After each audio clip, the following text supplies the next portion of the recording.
19 জুলাই শুক্রবার, ঢাকা, বাংলাদেশ। সাউন্ড গ্রেনেডের বিকট আওয়াজে ঘুম থেকে লাফিয়ে উঠলাম। দৌড়ে বারান্দায় গিয়ে দেখি মাথার ওপর র্যাবের হেলিকপ্টার চক্কর দিচ্ছে। মুহুর্মুহু গুলি ছুড়ছে রাস্তায় বিক্ষোভরত নিরস্ত্র ছাত্র জনতার উপর। রাস্তায় পুলিশও ব্যস্ত সময় পার করছে। মানুষ মারার ব্যস্ততা। চোখের সামনে চারটা তাজা প্রাণ ঢলে পড়তে দেখলাম রাস্তায়।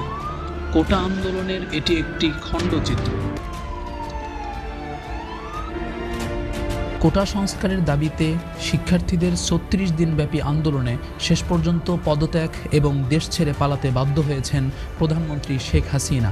সরকারি চাকরিতে কোটা প্রথা সংস্কারের দাবিতে দেশের বিভিন্ন বিশ্ববিদ্যালয়ের শিক্ষার্থীদের এবারের আন্দোলন ছিল দ্বিতীয় দফা আন্দোলন। ২০১৮ সালের ফেব্রুয়ারিতে শুরু হয় প্রথম দফার আন্দোলন। এর পরিপ্রেক্ষিতে প্রধানমন্ত্রী শেখ হাসিনা জাতীয় সংসদে কোটা বাতিলের ঘোষণা দেন।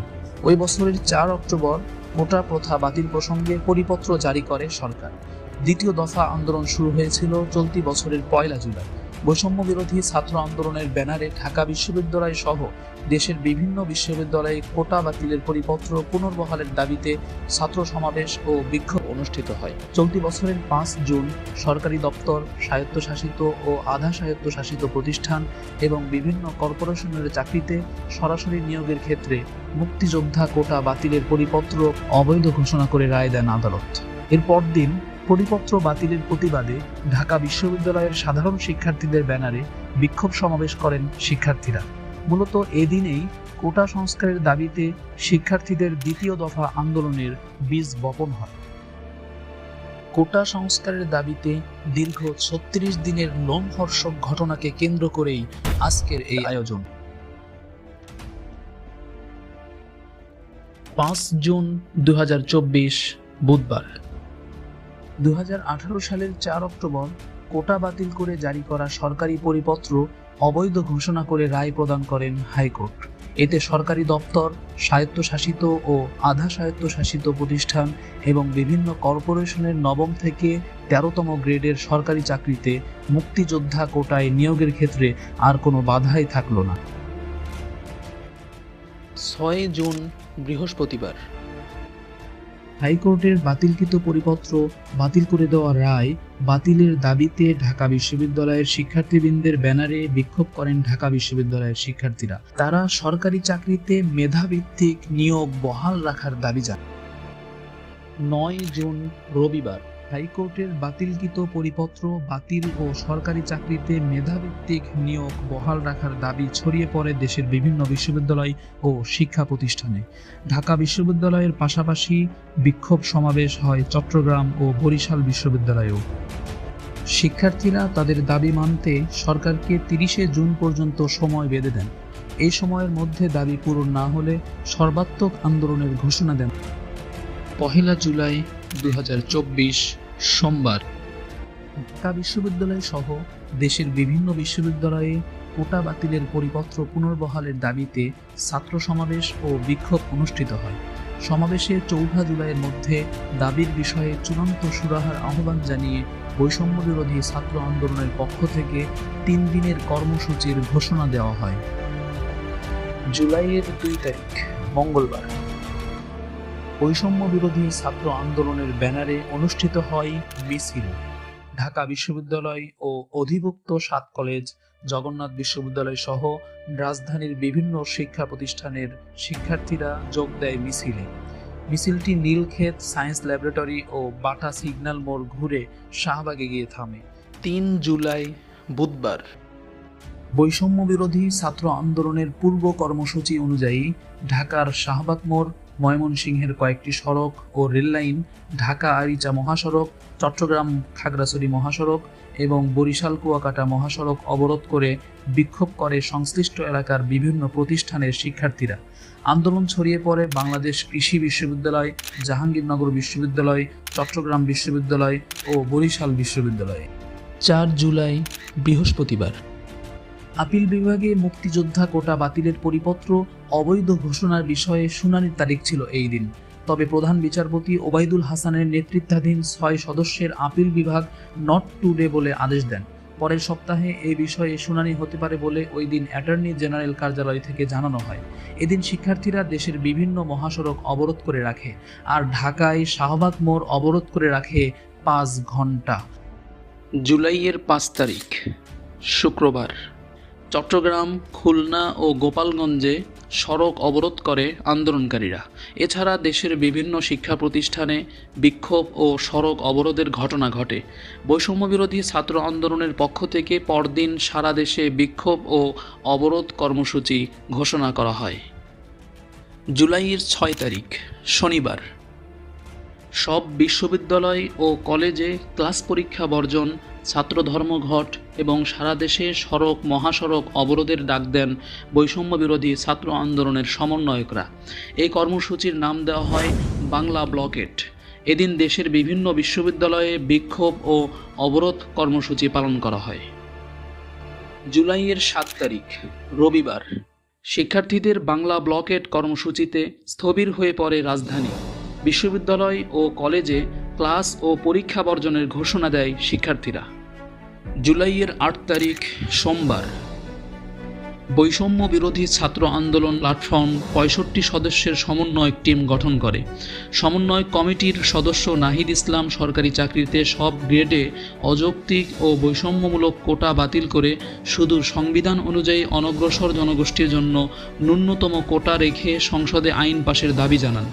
এদিন ঢাকার 11টি স্থানে 9টি বিশ্ববিদ্যালয়ে 3টি স্থানে রেলপথ অবরোধ এবং 6টি মহাসড়কে বাংলা ব্লকেট কর্মসূচি পালিত হয়। জুলাইয়ের 9 তারিখ মঙ্গলবার হাইকোর্টের পরিপত্র বাতিলের রায় স্থগিত চেয়ে 2 শিক্ষার্থী আপিল বিভাগে আবেদন করেন।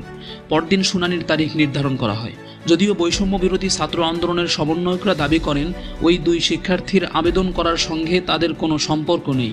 বৈষম্য বিরোধী ছাত্র আন্দোলনের পক্ষ থেকে পরদিন সারা দেশে সকাল সন্ধ্যা বাংলা ব্লকেট নামে আবারও কর্মসূচি ঘোষণা দেওয়া হয়।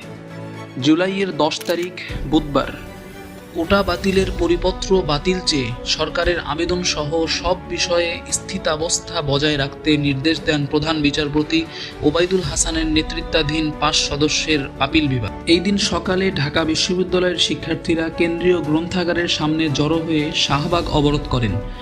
টানা অবরোধ কর্মসূচিতে স্থবির হয়ে পড়ে সারা দেশ। রাজধানীর সঙ্গে সারা দেশের যোগাযোগ কার্যত বিচ্ছিন্ন হয়ে পড়ে। জুলাইয়ের 11 তারিখ বৃহস্পতিবার বিকেল 3টা থেকে শাহবাগ অবরোধের কথা থাকলেও বৃষ্টির কারণে শিক্ষার্থীরা শাহবাগে যাওয়ার পথে পুলিশের বাধা অতিক্রম করে 4:30টায় শুরু করে। এদিন কুমিল্লা বিশ্ববিদ্যালয়ের শিক্ষার্থীদের উপর পুলিশ হামলা করে। রাত 9টায় শিক্ষার্থীরা আন্দোলন শেষ করে তাদের উপর পুলিশি হামলার প্রতিবাদে 12 জুলাই বিক্ষোভ মিছিল ও সমাবেশের ঘোষণা দেয়। জুলাইয়ের 12 তারিখ শুক্রবার বিকেল 5টায় শিক্ষার্থীরা প্রশাসনের সতর্কবাণী উপেক্ষা করে শাহবাগে জড়ো হয়ে অবরোধ করে। কুমিল্লা ভিক্টোরিয়া কলেজ সহ বিভিন্ন শিক্ষা প্রতিষ্ঠানের শিক্ষার্থীদের ওপর ক্ষমতাসীন দল আওয়ামী লীগ ও এর নেতাকর্মীদের হামলা চালানোর খবর পাওয়া যায়। জুলাইয়ের 13 তারিখ শনিবার সরকারি চাকরির সব গ্রেডে কোটার যৌক্তিক সংস্কারের দাবিতে রাষ্ট্রপতির কাছে স্মারকলিপি দেওয়ার কর্মসূচি ঘোষণা করে বৈষম্য বিরোধী ছাত্র আন্দোলন। সন্ধ্যায় সংবাদ সম্মেলন করে তারা অভিযোগ করে মামলা দিয়ে শিক্ষার্থীদের আন্দোলনে বাধার চেষ্টা করা হচ্ছে। পরের দিন পদযাত্রা করে রাষ্ট্রপতি বরাবর এই স্মারকলিপি দেওয়ার ঘোষণা দেয় আন্দোলনকারীরা। জুলাইয়ের 14 তারিখ রবিবার জাতীয় সংসদে জরুরি অধিবেশন ডেকে সরকারি চাকরির সব গ্রেডের কোটার যৌক্তিক সংস্কারের দাবিতে সরকারকে 24 ঘন্টা সময় বেঁধে দিয়ে রাষ্ট্রপতির কাছে স্মারকলিপি প্রদান করে কোটা সংস্কার আন্দোলনকারীরা।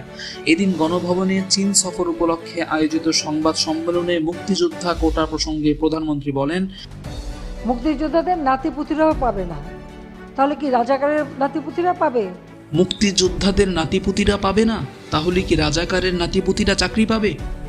আন্দোলনকারীরা এই মন্তব্যকে তাদের জন্য অবমাননাকর মনে করে রাতে ঢাকা, জাহাঙ্গীরনগর, চট্টগ্রাম ও জগন্নাথ বিশ্ববিদ্যালয় ক্যাম্পাসে বিক্ষোভ মিছিল বের করে।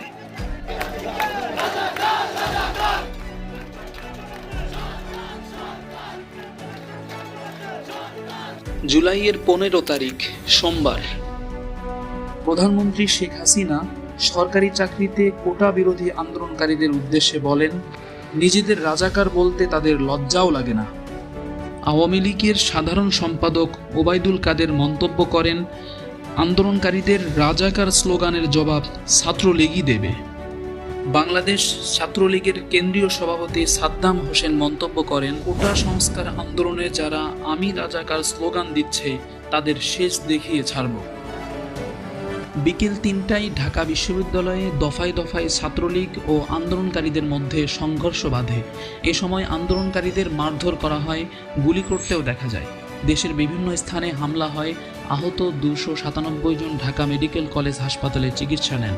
হামলার প্রতিবাদে শিক্ষার্থীরা ১৬ জুলাই বিকেল ৩টায় সারা দেশের সব শিক্ষা প্রতিষ্ঠানে বিক্ষোভ মিছিল ও সমাবেশ কর্মসূচি ঘোষণা করেন। জুলাইয়ের ১৬ তারিখ মঙ্গলবার। আগের দিন বিভিন্ন শিক্ষা প্রতিষ্ঠানে ছাত্রলীগের হামলার ফলে বিক্ষোভ সারা দেশে ছড়িয়ে পড়ে। দিনভর দেশজুড়ে চলে ব্যাপক বিক্ষোভ ও সংঘর্ষ। আন্দোলনকারীদের ওপর police tear gas, rubber bullet ও ছররা গুলি নিক্ষেপ করে। আর ছাত্রলীগ ও যুবলীগের সন্ত্রাসীরা দেশীয় অস্ত্রশস্ত্র ও পিস্তল বন্দুক নিয়ে হামলা করে। এতে নিহত হন ৬ জন। এর মধ্যে চট্টগ্রামে ৩ জন, ঢাকায় ২ জন এবং রংপুরে ১ জন। সরকার বিকেলে ঢাকা, চট্টগ্রাম, রংপুর, বগুড়া ও রাজশাহীতে বিজিবি মোতায়েন করে। রাতে পাবলিক বিশ্ববিদ্যালয় সহ সারা দেশের সব শিক্ষা প্রতিষ্ঠান বন্ধ ঘোষণা করা হয়। মধ্যরাতে বন্ধ করে দেওয়া হয় মোবাইল 4G নেটওয়ার্ক। জুলাইয়ের ১৭ তারিখ বুধবার রাজনীতিমুক্ত ঘোষণা করা হয় ঢাকা বিশ্ববিদ্যালয় সহ দেশের বিভিন্ন বিশ্ববিদ্যালয়। কয়েক দফা হামলা পাল্টা হামলার পর ছাত্রলীগের নেতাকর্মীদের বিভিন্ন ক্যাম্পাস থেকে বিতরণ করেন শিক্ষার্থীরা। দুপুর থেকেই সারা দেশে ছাত্র বিক্ষোভ, সড়ক মহাসড়ক অবরোধ, গায়েবানা জানাজা, কফিন মিছিল এবং দফায় দফায় সংঘর্ষ ও পাল্টাপাল্টি ধাওয়ার ঘটনা চলতে থাকে। বন্ধ করে দেওয়া হয় ব্রডব্যান্ড ইন্টারনেট। জুলাইয়ের ১৮ তারিখ বৃহস্পতিবার সকাল থেকেই দেশব্যাপী প্রতিরোধ, সহিংসতা, সংঘর্ষ ও গুলির ঘটনা ঘটে। শিক্ষার্থীদের সর্বাত্মক অবরোধ কর্মসূচিকে কেন্দ্র করে ঢাকা সহ সারা দেশ ছিল প্রায় অচল। রাজধানী ঢাকা ছাড়াও দেশের ৪৭টি জেলায় দিনভর বিক্ষোভ, অবরোধ, পাল্টাপাল্টি ধাওয়া, পুলিশের হামলা, গুলি ও সংঘাতে বাড়তে থাকে নিহতের সংখ্যা। অন্তত ৪১ জন নিহতের খবর পাওয়া যায় এই দিন। আহত হয়ে হাসপাতালে ভর্তিদের মধ্যেও বাড়তে থাকে নিহতের সংখ্যা। শিক্ষার্থীদের শান্তিপূর্ণ আন্দোলনে পুলিশ, বিজিবি, র্যাব ও সোয়াটের ন্যক্কারজনক হামলা, খুনিদের প্রতিবাদ, খুনিদের বিচার, সন্ত্রাসমুক্ত ক্যাম্পাস নিশ্চিত করা এবং কোটা ব্যবস্থার যৌক্তিক সংস্কারের দাবিতে কমপ্লিট শাটডাউন বা সর্বাত্মক অবরোধ কর্মসূচি পালন করেন শিক্ষার্থীরা। সারা দেশে বিজিবি মোতায়েন করা হয়। জুলাইয়ের ১৯ তারিখ শুক্রবার কোটা সংস্কারের দাবিতে আন্দোলনরত শিক্ষার্থীদের কমপ্লিট শাটডাউন বা সর্বাত্মক অবরোধের কর্মসূচিকে ঘিরে রাজধানী ঢাকায় ব্যাপক সংঘর্ষ, হামলা, ভাঙচুর, গুলি, অগ্নিসংযোগ ও প্রাণহানির ঘটনা ঘটে। এই দিন আরও বেশি সংখ্যক মানুষের মৃত্যু ঘটে। এই দিন অন্তত ৭৫ জন নিহতের খবর পাওয়া যায়। আন্দোলনে শিক্ষার্থীদের পাশাপাশি বিভিন্ন এলাকার স্থানীয় জনসাধারণ ব্যাপকভাবে অংশগ্রহণ করে।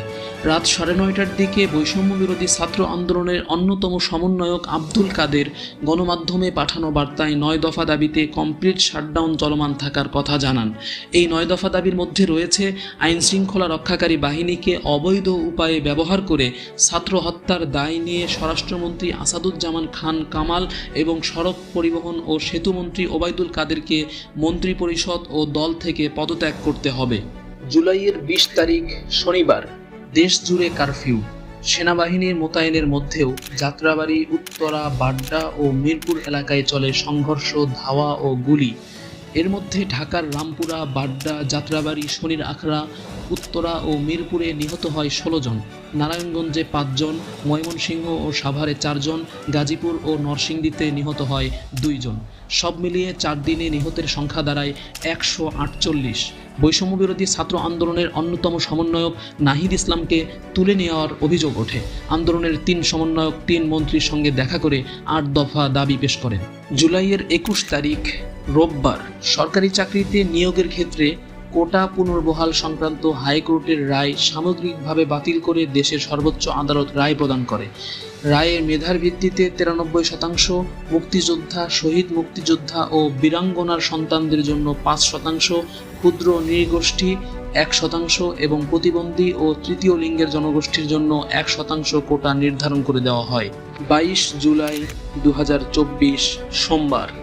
এই দিন নতুন করে কোনো সংঘাতের খবর পাওয়া যায়নি, তবে ঢাকা মেডিকেলে চিকিৎসাধীন অবস্থায় 5 জনের মৃত্যু ঘটে। এছাড়া এর আগে মৃত আরও 8 জনের খবর পাওয়া যায়। সারা দেশে সংঘাতের ঘটনায় 17 থেকে 22 জুলাই পর্যন্ত সারা দেশে গ্রেফতারের সংখ্যা 2000 ছাড়িয়ে যায়। সারা দেশে চিরুনি অভিযানে 21 জুলাই রবিবার রাত 12টা থেকে 22 জুলাই সোমবার সকাল 6টা পর্যন্ত 1200 জনকে গ্রেফতার করা হয়। এ সময় রাজধানীতে গ্রেফতার করা হয় 516 জনকে। 20 জুলাই শনিবার রাত 12টা থেকে 21 জুলাই সকাল 6টা পর্যন্ত 233 জনকে গ্রেফতার করা হয়। নিখোঁজ 4 সমন্বয়কের খোঁজ পেতে 24 ঘন্টা সময় বেঁধে দেয় বৈষম্য বিরোধী ছাত্র আন্দোলনের সমন্বয়করা। 23 জুলাই মঙ্গলবার বৈষম্য বিরোধী ছাত্র আন্দোলনের সমন্বয়করা এক সংবাদ সম্মেলন করে 4 দফা জরুরি দাবি পূরণে সরকারকে আরও 2 দিনের আলটিমেটাম দিয়ে জানান, এই 4 দফা পূরণ না হলে 8 দফা দাবি নিয়ে আলোচনার সুযোগ নেই। 4 দফা দাবি হলো ইন্টারনেট সচল করা, কারফিউ প্রত্যাহার করা, বিশ্ববিদ্যালয়ে শিক্ষার সুষ্ঠু পরিবেশ তৈরি করা এবং আন্দোলনের সমন্বয়কদের নিরাপত্তা নিশ্চিত করা। 24 জুলাই বুধবার। এই দিন সকাল 10টা থেকে বিকেল 5টা পর্যন্ত কারফিউ শিথিল এবং 11টা থেকে বিকেল 3টা পর্যন্ত সরকারি বেসরকারি অফিস খুলে দেওয়া হয়।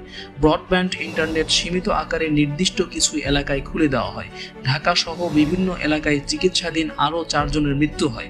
সরকারি চাকরিতে কোটা সংস্কার আন্দোলনকে কেন্দ্র করে বিক্ষোভ ও পরবর্তী সংঘাত নিয়ে মৃতের সংখ্যা দাঁড়ায় 201 জন। জুলাইয়ের 25 তারিখ বৃহস্পতিবার। চিকিৎসাধীন আরও 3 জনের মৃত্যু। সব মিলিয়ে এখন পর্যন্ত মৃত্যু সংখ্যা 204। প্রধানমন্ত্রীর মেট্রো স্টেশন পরিদর্শন। তিনি বলেন, আমি জনগণের কাছে বিচার চাইছি। জুলাইয়ের 26 তারিখ শুক্রবার। সারা দেশে আন্দোলনকারীদের ধরতে চলে পুলিশি অভিযান। সারা দেশে অন্তত 555টি মামলায় গ্রেফতারের সংখ্যা দাঁড়ায় 6264। নাহিদ ইসলাম সহ কোটা সংস্কার আন্দোলনের শিক্ষার্থীদের প্ল্যাটফর্ম বৈষম্য বিরোধী ছাত্র আন্দোলনের 3 সমন্বয়ককে রাজধানীর গণস্বাস্থ্য নগর হাসপাতাল থেকে নিজেদের হেফাজতে নেয় ঢাকা মহানগর গোয়েন্দা পুলিশ ডিবি। 27 জুলাই শনিবার। 11 দিনে গ্রেফতার 9121 জন। এর মধ্যে রাজধানীতে গ্রেফতার 2536 জন। অন্যদিকে হাসপাতালে আরেক মৃত্যু। সব মিলিয়ে সংঘর্ষে নিহত বেড়ে হয় 210 জন। ঢাকায় কারফিউ শিথিল 11 ঘন্টা। প্রধানমন্ত্রী শেখ হাসিনা জাতীয় অর্থোপেডিক হাসপাতাল ও পুনর্বাসন প্রতিষ্ঠানে চিকিৎসাধীন আহত ব্যক্তিদের দেখতে গিয়েছেন। সরকার প্রধান হাসপাতালে গুরুতর আহত চিকিৎসাধীন কয়েকজনের সঙ্গে কথা বলেন এবং তাদের চিকিৎসার খোঁজ খবর নেন। হাসপাতালে আহতদের দেখার পর সেতু ভবন, দুর্যোগ ব্যবস্থাপনা বিভাগ ও টোল প্লাজা দেখলেন প্রধানমন্ত্রী শেখ হাসিনা। জুলাইয়ের 28 তারিখ রবিবার। 10 দিন পর মোবাইল ইন্টারনেট সচল হয়। ডিবির হেফাজতে থাকা বৈষম্য বিরোধী ছাত্র আন্দোলনের 6 জন সমন্বয়ক এক ভিডিও বার্তায় সব কর্মসূচি প্রত্যাহারের কথা বলেন। জুলাইয়ের 29 তারিখ সোমবার। জামাত শিবির নিষিদ্ধের সিদ্ধান্ত 14 দলের বৈঠকে। 6 সমন্বয়ক ডিবি হেফাজতে। জাতিকে নিয়ে মশকরা কইরেন না, এক শুনানিতে এই মন্তব্য করেছেন হাইকোর্ট। জুলাইয়ের 30 তারিখ মঙ্গলবার। হত্যার বিচার চেয়ে মুখে লাল কাপড় বেঁধে মিছিল। জাতিসংঘ মহাসচিবের বিবৃতি, স্বচ্ছ তদন্তের আহ্বান। কোটা সংস্কার আন্দোলনকে ঘিরে সংঘর্ষে নিহত ব্যক্তিদের স্মরণে সামাজিক যোগাযোগ মাধ্যম ফেসবুকে প্রোফাইল লাল রঙের ফ্রেমে রাঙিয়েছেন অনেকে। মার্চ ফর জাস্টিস কর্মসূচি পালন করার ঘোষণা বৈষম্য বিরোধী ছাত্র আন্দোলনের। জুলাইয়ের 31 তারিখ বুধবার। মার্চ ফর জাস্টিস কর্মসূচির পর বৃহস্পতিবারের জন্য নতুন কর্মসূচি ঘোষণা করেছে কোটা সংস্কারের দাবিতে আন্দোলনকারী বৈষম্য বিরোধী ছাত্র আন্দোলনের একাংশ। এই দিনের কর্মসূচির নাম দেওয়া হয়েছে রিমেম্বারিং আওয়ার হিরোস। 1 আগস্ট বৃহস্পতিবার। গোয়েন্দা পুলিশের হেফাজতে থাকা বৈষম্য বিরোধী ছাত্র আন্দোলনের 9 সমন্বয়ককে ছেড়ে দেওয়া হয়েছে অগাস্টের 2 তারিখ শুক্রবার। গোয়েন্দা পুলিশের হেফাজত থেকে ছাড়া পাওয়া বৈষম্য বিরোধী ছাত্র আন্দোলনের 6 সমন্বয়ক গণমাধ্যমে পাঠানো এক বিবৃতিতে বলেন, আন্দোলন প্রত্যাহার করে ডিবি অফিস থেকে প্রচারিত 6 সমন্বয়কের ভিডিও বিবৃতি তারা স্বেচ্ছায় দেননি। বিবৃতিদাতা মোহাম্মদ নাহিদ ইসলাম, সার্জিস আলম, হাসনাত আবদুল্লাহ, আসিফ মাহমুদ, নুসরাত তাবাসসুম এবং আবু বাকের মজুমদারের ভাষা অনুযায়ী স্বরাষ্ট্রমন্ত্রীর নির্দেশেই তাদেরকে আটকে রাখা হয়েছিল। এদিন দুপুর 12টার পর থেকে মোবাইল নেটওয়ার্কের সামাজিক যোগাযোগ মাধ্যম ফেসবুক আবার বন্ধ করে দেওয়া হয়। পরবর্তী সময়ে 5 ঘন্টা পর ফেসবুক মেসেঞ্জার আবার চালু করা হয়। অগাস্টের 3 তারিখ শনিবার গণভবনের দরজা খোলা। প্রধানমন্ত্রী শেখ হাসিনা আন্দোলনকারীদের আলোচনার প্রস্তাব দেন। তবে দুপুরে কেন্দ্রীয় সমন্বয়ক নাহিদ ইসলাম জানান, সরকারের সঙ্গে আলোচনায় বসার কোনো পরিকল্পনা তাদের নেই। রাজধানীর আফতাবনগরের ইস্ট ওয়েস্ট ইউনিভার্সিটির সামনে বিক্ষোভ সমাবেশ করে শিক্ষার্থীরা। রাজশাহীর বিভিন্ন শিক্ষা প্রতিষ্ঠানের হাজার খানেক শিক্ষার্থী শনিবার সকাল 10:30টার দিকে মিছিল বের করে রাজশাহী প্রকৌশল ও প্রযুক্তি বিশ্ববিদ্যালয়ের সামনে জড়ো হয়ে স্লোগান দেয়। এদিন শিক্ষার্থীরা এক দফা এক দাবি নিয়ে মাঠে নামে। তারা প্রধানমন্ত্রীর পদত্যাগ দাবি করে। বিকেল 4টার পর বিক্ষুব্ধ জনতা বিরাট মিছিল নিয়ে কেন্দ্রীয় শহীদ মিনারের দিকে যাত্রা শুরু করে। রাজধানীর বিভিন্ন এলাকা থেকে বিক্ষোভ মিছিল নিয়ে কেন্দ্রীয় শহীদ মিনার এলাকায় শিক্ষার্থী ও সাধারণ মানুষ একত্র হয়। বিকেল 4:30টার দিকে শহীদ মিনারে সমবেত ছাত্র জনতার উদ্দেশ্যে বক্তব্য দেন কোটা সংস্কার আন্দোলনের নেতৃত্ব দেওয়া সংগঠনটির সমন্বয়ক মোহাম্মদ নাহিদ ইসলাম। অগাস্টের 4 তারিখ রবিবার অসহযোগ আন্দোলনকে ঘিরে এদিন অনেক জেলায় পাল্টাপাল্টি ধাওয়া, সংঘর্ষ এবং গোলাগুলির ঘটনা ঘটে। এতে 98 জন সাধারণ মানুষ ও পুলিশ নিহত হয়। লক্ষ্মীপুরে বিক্ষোভকারীদের সঙ্গে আওয়ামী লীগ ও এর অঙ্গ সংগঠনের নেতাকর্মীদের পাল্টাপাল্টি ধাওয়া ও সংঘর্ষের ঘটনা ঘটে। এ সময় গুলিবিদ্ধ হয়ে নিহত হন এক কলেজ ছাত্র। আহত হয় অর্ধশতাধিক মানুষ। সকাল 11টার দিকে জেলা শহরের উত্তর তেমুহনী থেকে ঝুমুর পর্যন্ত এলাকায় এ সংঘর্ষের ঘটনা ঘটে। এছাড়াও সারা দেশের মধ্যে সংঘর্ষে সিরাজগঞ্জে পুলিশের 13 সদস্য সহ 22 জন, রাজধানীতে 11 জন, ফেনীতে 8 জন, লক্ষ্মীপুরে 8 জন, নরসিংদীতে 6 জন, সিলেটে 5 জন, কিশোরগঞ্জে 5 জন, বগুড়ায় 5 জন, মাগুরায় 5 জন, রংপুরে 4 জন, পাবনায় 3 জন, মুন্সিগঞ্জে 3 জন, কুমিল্লায় পুলিশের সদস্য সহ 3 জন, শেরপুরে 2 জন, জয়পুরহাটে 2 জন, ভোলায় 1 জন, হবিগঞ্জে 1 জন, ঢাকার কেরানীগঞ্জে 1 জন, সাভারে 1 জন, বরিশালে 1 জন, কক্সবাজারে 1 জন এবং গাজীপুরের শ্রীপুরে 1 জন নিহত হয়েছেন। অগাস্টের 5 তারিখ সোমবার মার্চ টু ঢাকা। বৈষম্য বিরোধী ছাত্র আন্দোলন মার্চ টু ঢাকা কর্মসূচির তারিখ পরিবর্তন করে 6 অগাস্টের পরিবর্তে 5 অগাস্ট সোমবার এ কর্মসূচি পালনের ঘোষণা দেন ছাত্র আন্দোলনের সমন্বয়ক আসিফ মাহমুদ। এতে সারা দেশ থেকে আন্দোলনকারীদের ঢাকায় আসার আহ্বান জানানো হয়। শেখ হাসিনা পদত্যাগ করে দুপুর 2:30 বাংলাদেশ ছাড়েন। তার বোন শেখ রেহানার সঙ্গে বিমান বাহিনীর হেলিকপ্টারে দেশ ত্যাগ করেন। শেখ হাসিনার যাওয়ার আগে একটি ভাষণ রেকর্ড করে যেতে চেয়েছিলেন, কিন্তু তিনি সে সুযোগ পাননি। ওই হেলিকপ্টারটি ভারতে অবতরণ করে। এ সময় গণভবনে অসংখ্য মানুষ ঢুকে পড়ে। গণভবন থেকে অনেক মানুষকে বিভিন্ন মাল সামানা নিয়ে যেতে দেখা যায়।